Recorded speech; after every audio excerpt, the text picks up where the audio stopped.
Ratsy ny andro taty Ambositra omaly sady nandrivotra no nanerika mafy zany ka nampanano sarotra mivezivezen'ny kandida maro no nanao fandaharam-potoana taty omaly saingy niemitra tamin'ny ora farany ho an'ny kandida Hajo kosa na dia niverenana teto Antananarivo sy nandehanana fiara azy izany no ny fotoana ny fanomezana tamin'ny vahoaka na hariva aza ny andro mbola niandry azy ny mponina tao Ambositra. Porofo ny fahavononana izany fa ny andresy no irotsahan'ny fidiana mba ho fandresen'ny vahoaka malagasy rehetra ny fifidianana.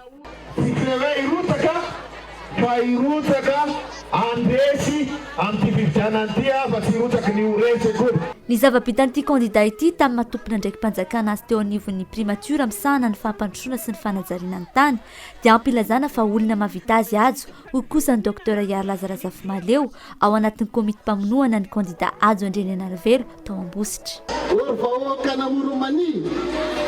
Aza manaiky tsony rebrebena amin'ny fanabatambazana vola sy t-shirt be fa nanenena tsika io hatramin'izay tsy azo mitsontsika mitindray mitoraka aty.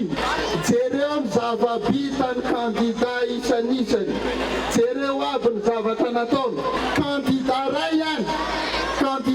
ihany ary ministera ray ihany tamin'ity teteza mita ty no mba navita zavatra na dia tsy ampiasany vola. Kandida ray ihany navita nanangana école maro be. Izy io kandida Hajo ANDRIANAINARIVELO nanangana école maro be teto Moromania. Nitra maro ny lany ny tansaina ny zava-bitan'ny kandida taty amin'ity faritra ity tamin'ny natompona ndraiky mpanjakana azy zava-bita izay naseho mangarahara tamin'ny vahoaka malagasy.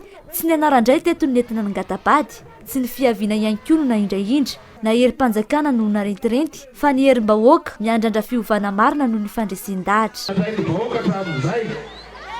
Tsy noenta remarika be da be na ny filazana fa matoky atsika mpamaty voly na filazana fa tiatsika ny any ivelany na anampy atsika ny any ivelany akory ny zava-dehibe fa ny zava-dehibe dia vahoaka milamina, vahoaka salama ary vahoaka tomady zay dia davy malagasy tsy famoahana sifra be da be na ny filazana fa hoe zay dia manana olona be da be mpanohany.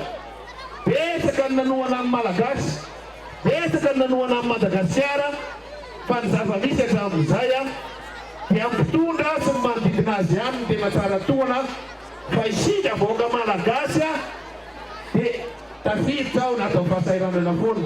Zay no mahatonga antsika nangataka fanovana, zay no mahatonga antsika nitolona nanomboka tamin'ny 70 mba tsaratsara kokoa ny tena vahoaka malagasy.